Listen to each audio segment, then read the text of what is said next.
हम जब भी किसी नए वेंचर या बिजनेस को स्टार्ट करते हैं तो बहुत एक्साइटेड होते हैं कि वाओ, ये बिजनेस या ये अपॉर्चुनिटी हमारे लिए बहुत ढेर सारी ग्रोथ एंड सक्सेस लाएगी। This is the best part which is happening to me, ये आपको लगता है अक्सर। बट जब आप नया बिजनेस स्टार्ट कर रहे हो या कुछ भी कर रहे हो, आपको एक चीज़ ध्यान देनी है, क्योंकि आपको उस बिजनेस की नॉलेज नहीं है तो आपको बहुत सारी फॉल्स इन्फॉर्मेशन देने वाले लोग और कई सारी मिसगाइड करने वाले लोग आपको मिलेंगे, जिससे कि आपका नुकसान होगा और फिर वो लेसन आपको बहुत मिलना पड़ेगा। Hi guys, I am Rituraj Singh, a TEDx speaker, a Guinness World Record holder along with Microsoft, among the world's top 50 young technology experts as recognized by Microsoft in 2015. Currently the founder and CEO of White FinTech, where our motto is very simple, to deliver the power to empower others.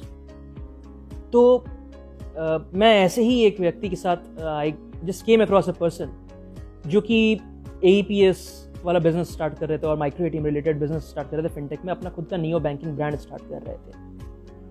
अब उन्होंने मुझसे कहा कि ऋतुराज, ये जो पैसे wallet में आते हैं हमारे सॉफ्टवेयर के, इसको हम बैंक अकाउंट में ट्रांसफ़र कैसे कर सकते हैं। तो मैंने कहा कि भाई आप इजीली बैंक से एपीआई ले लो, जैसे कि आईसीआईसीआई बैंक है, आपको डायरेक्ट एपीआई मिल सकती है जिसको कि आप सॉफ्टवेयर में इंटीग्रेट कर लो एंड ईजिली एक मिनिमल कॉस्ट पे, जैसे कि ₹2.5 या ₹3 में आप आराम से मनी को ट्रांसफ़र कर सकते हो from the wallet to bank account. अब इन्होंने मुझे एक बड़ी ऐसी चीज़ बताई, मैं सुन के शॉक।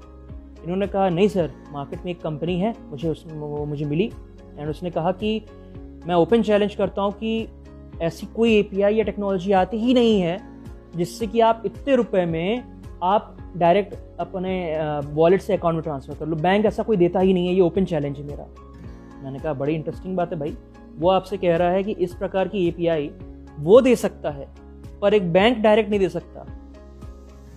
आई वॉज शॉक्ड कि इस तरह का क्लेम कैसे कर रहा है कोई, क्योंकि इवेंचुअली अगर आप कोई भी एपीआई यूज़ कर रहे हो नियो बैंकिंग या ओपन बैंकिंग के लिए भी, तो these APIs ultimately come from banks itself. तो अगर आप एईपीएस बिजनेस स्टार्ट कर रहे हो या ऐसा कोई भी नियो बैंकिंग बिजनेस स्टार्ट करना चाहते हो आप, तो मेरी ये सजेशन है, आपको रिकमेंडेशन है कि आप ऐसे फॉल्स रूमर्स से बचें। पे आउट के नाम पे जो आपको लोग एपीआई के लिए चार्ज करते हैं, मोटे मोटे कॉस्ट लेंगे, 20,000 25,000 रुपये लेंगे, प्लस पर ट्रांजैक्शन से वो आपसे चार्ज करेंगे ₹5 ₹6, हाँ ऐसा चार्ज करेंगे वो आपको। बट आई विल सजेस्ट कि आप थोड़ा सा महंगा लगेगा आपको, भाई 20-25,000 रुपये लगेंगे, बट आप किसी बैंक से लो, जैसे कि फॉर एग्जांपल मैंने कहा आईसीआईसीआई बैंक है, आप उनसे बात करो, उनसे आप बोलो कि मुझे पे आउट के लिए एपीआई चाहिए। ऐसी फैसिलिटीज़ बैंक्स के पास आती हैं।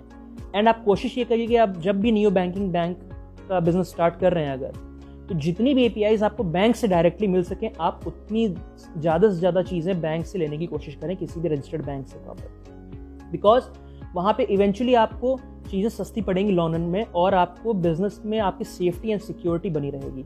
जैसे मैंने आपको बताया पे आउट वाला, अब पे आउट में दूसरी कंपनियां या थर्ड पार्टी कंपनियां कई सारी चार्ज करती हैं आपको ₹5, आप अगर बैंक से लेते हैं तो आपको कटते हैं मात्र ₹2.5। So these are some of the tricks जिसको कि आप यूज करके अपने बिजनेस को सेफ एंड सिक्योर और अपनी साथ ही साथ रेवेन्यू या प्रॉफिट आप बढ़ा सकते हो।